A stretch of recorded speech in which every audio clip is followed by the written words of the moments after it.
হাত থেকে, ব্রিটিশ উপনিবেশের হাত থেকে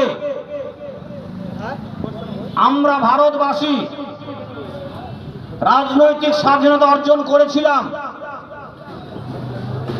এবং এই রাজনৈতিক ক্ষমতা হস্তান্তরের মধ্য দিয়ে দেশবাসী স্বপ্ন দেখেছিলেন আজকে আমরা 47 সালে রাজনৈতিক স্বাধীনতা অর্জন করলাম।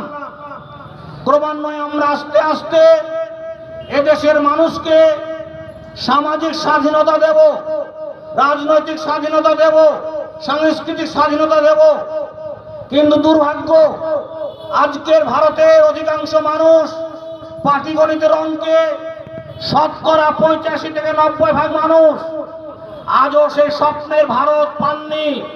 আজকে আমরা শুধুমাত্র ভোটের স্বাধীনতা পেয়েছি, সেটাও কি ধরনের সেটা বলবেন আমাদের ভক্তবৃন্দ। আমরা আজকেও সেই ব্রিটিশদের মতো এই দেশের নাগরিক, এই দেশের শাসকদের হাতে সামাজিকভাবে পরাধীন, আর্থিকভাবে পরাধীন, সাংস্কৃতিকভাবে পরাধীন। এবং এই পরাধীনতার কারণে আমাদের দেশের স্বাধীনতা সংগ্রামীরা তাদের গায়ের তাজা লহুকে ঢেলে যে সোনার ভারতের স্বপ্ন দেখেছিলেন, সেই স্বপ্ন আমরা সফল করতে পারিনি। সেই কারণ যদি খুঁজতে যাই তাহলে দেখব যে সময় আমরা ব্রিটিশদের দ্বারা শোষিত হয়েছিলাম, শাসিত হয়েছিলাম, তারা শাসন করত, 47 সালে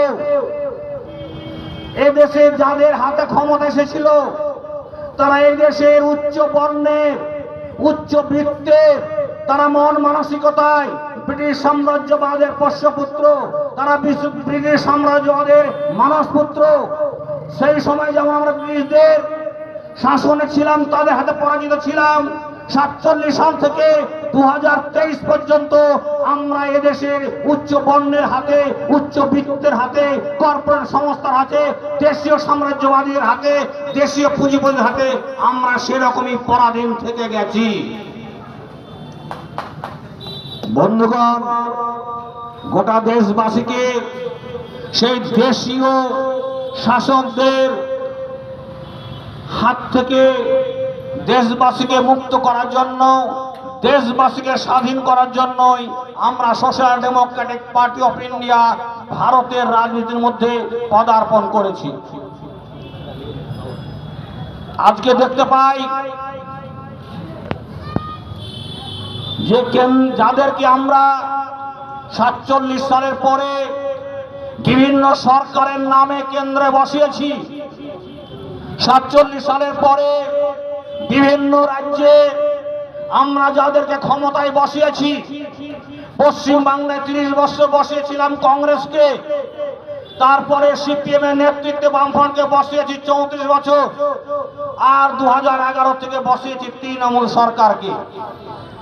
এই সব সরকারগুলোর যে প্রাণ ভোমরা, তাদের সিদ্ধান্ত গ্রহণকারী যে মূল চালিকা শক্তি, তাদের সামাজিক পরিচয়, তাদের অর্থনৈতিক পরিচয়, তাদের জাতিভিত্তিক পরিচয় সব একই। তারা হচ্ছে ভারতের শাসক গোষ্ঠী। তারা সংখ্যায় অল্প হয়েও কৌশল করে, ষড়যন্ত্র করে এদেশের, এই রাজ্যের শতকরা 85 থেকে 90% মানুষকে নানানভাবে ছলচাতুর করে শাসন করে আসছে, শোষণ করে আসছে, লুণ্ঠন করে আসছে, তাদের পদোন্নত করে আসছে নানানভাবে। সেই কথা আপনাদের সামনে খুব বেশি বুঝিয়ে বলার প্রয়োজন আছে বলে আমি মনে করি না। সেটা বললে আমার ধৃষ্টতা হবে, কারণ আপনারা সাধারণ মানুষ, সচেতন মানুষ, বাংলার মানুষ, রাজ্যের মানুষ, এই এলাকার মানুষ অত্যন্ত রাজনীতি সচেতন। সেই রাজনীতি সচেতনকে পুঁজি করে আপনারা প্রতিদিন, প্রতিদিনের, প্রতি মুহূর্তের জীবন সংগ্রাম করে মরা বাঁচার লড়াই থেকে এই উপলব্ধি দেখছেন যে কংগ্রেস সরকারকে আমরা সরিয়েছিলাম, সিপিএম এর নেতৃত্বে বামফ্রন্টকে এনেছিলাম, তাদের মধ্যে কোনো মৌলিক পার্থক্য ছিল না। আপনাদের অভিজ্ঞতা বলে আনাচে কানাচে চায়ের দোকানে এখানে সেখানে কান পাতলে বোঝা যায় যে আপনারা আপনাদের অভিজ্ঞতা দিয়ে বলছেন যে 2011 সালে যে পরিবর্তনের ধাপ্পা দিয়ে তৃণমূল সরকার ক্ষমতা এসেছিল সেই ধাপ্পাবাজি আরো বেড়েছে, সাধারণ মানুষের সাথে তৃণমূল সরকার আরো বিশ্বাসঘাতকতা করেছে। বামফ্রন্ট সরকারের আমলে পশ্চিমবাংলার সাধারণ মানুষের মূলত দুটো অভিযোগ ছিল, যে সরকারের ক্যাডার বাহিনীর গুন্ডামি, তাদের দলতন্ত্র, তারা পুলিশ প্রশাসন আদালত পঞ্চায়েত সমস্ত জায়গাতে দলের ক্যাডারদের মাধ্যমে সমাজ চালাতে চেয়েছিল। যদি মুসলিম এলাকায় যান তাহলে বুঝতে পারবেন যে মুসলিম এলাকাগুলোর যে সামাজিক চালিকা শক্তি মসজিদ, গ্রাম কমিটি, সাধারণ মানুষের একটা ঐক্য, রাজনৈতিক দল নিরপেক্ষভাবে সমাজে যারা সচেতন অংশ তাদের নিয়ে গ্রামটাকে পরিচালনা করা, তারা আস্তে আস্তে সেই জায়গাটাকে ভেঙে দিয়ে তাদের উদ্দেশ্য ছিল যে প্রত্যেকটা গ্রামে পার্টির অফিস থাকবে, ওই গ্রামটাকে পার্টির অফিস পরিচালনা করবে। যদি পাড়ায় পাড়ায় স্বামী স্ত্রী ঝগড়া হয় তাহলে সেটা পার্টি নিয়ন্ত্রণ করবে, পার্টির ক্যাডাররাই বিচার করবে, পার্টি সব কিছু করবে। সে জায়গায় চুরি হোক, কোনো ঝগড়া ঝামেলা হোক, থানায় যাওয়ার আগে থানাকে তারাই নিয়ন্ত্রণ করবে। এইভাবে গোটা সমাজটাকে তারা ভেঙে তছনছ করে দিয়েছে। সেই জায়গা থেকে উদ্ধার পাওয়ার জন্যই সাধারণ মানুষ আবার তৃণমূলের কথায় ধোঁকা খেয়ে পরিবর্তন করার জন্য তাদের এনেছিল।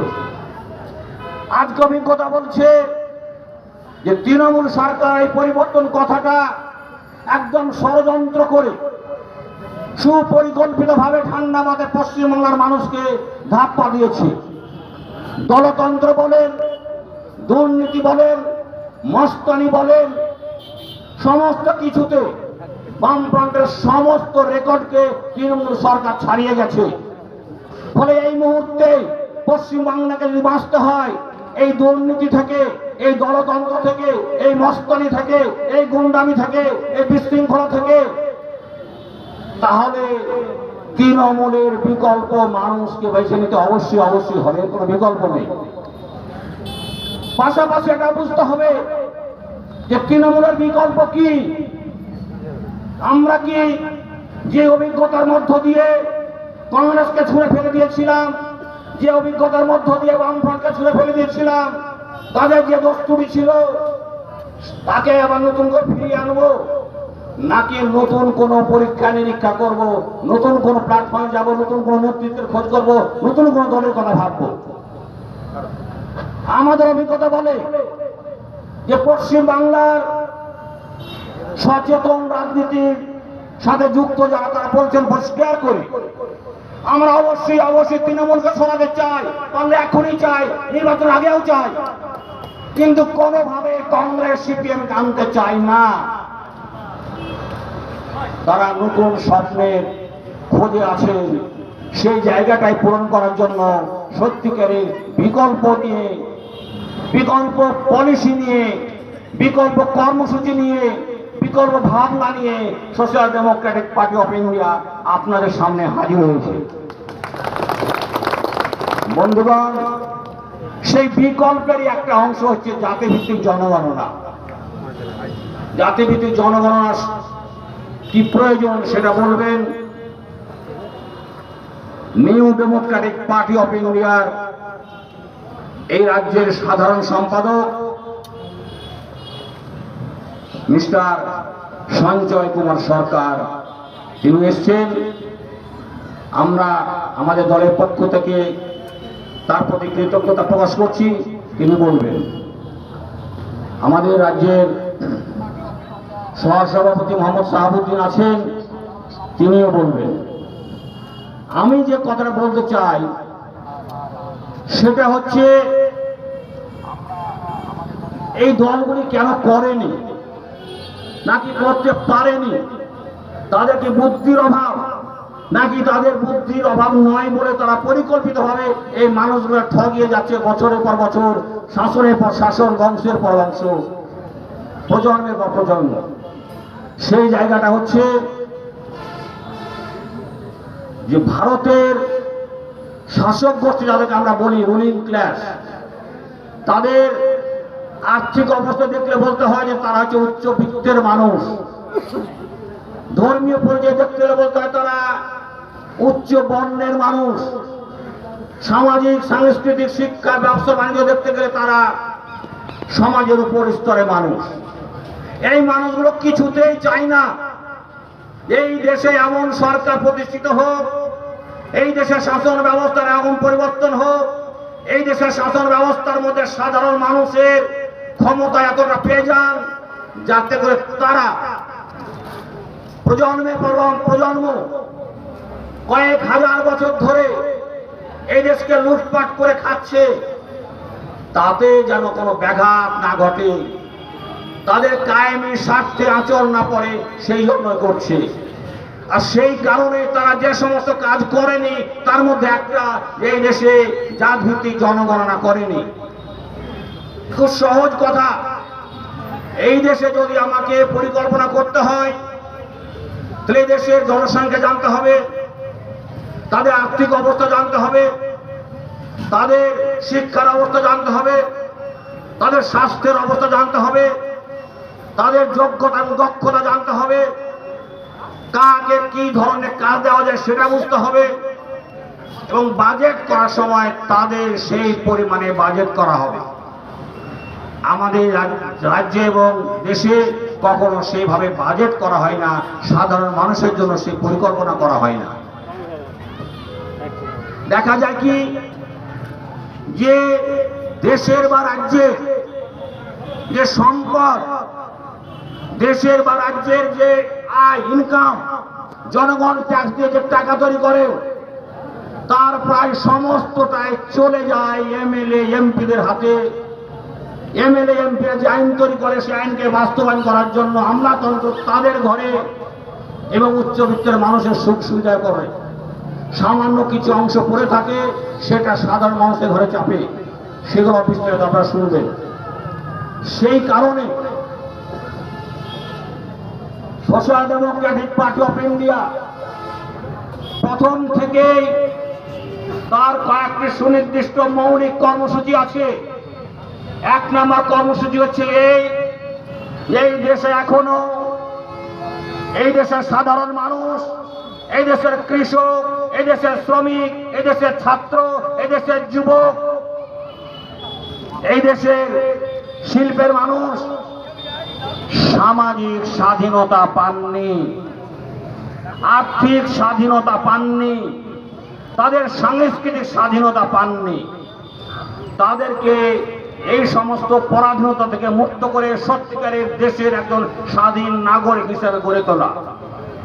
সোশ্যাল ডেমোক্রেটিক পার্টি অফ ইন্ডিয়ার দ্বিতীয় মৌলিক কর্মসূচি হচ্ছে যে এই দেশে রাষ্ট্র পরিচালনা করার প্রত্যেকটা ক্ষেত্রে এই দেশের জনসংখ্যার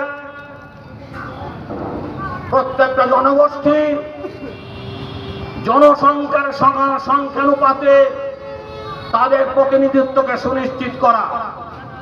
এই দেশে যত এমপি হবে সেই এমপিদের সংখ্যা এই দেশের প্রত্যেকটা জনগোষ্ঠী যে সংখ্যা, সেই সংখ্যার সংখ্যানুপাতে ততগুলো এমপি থাকতে হবে।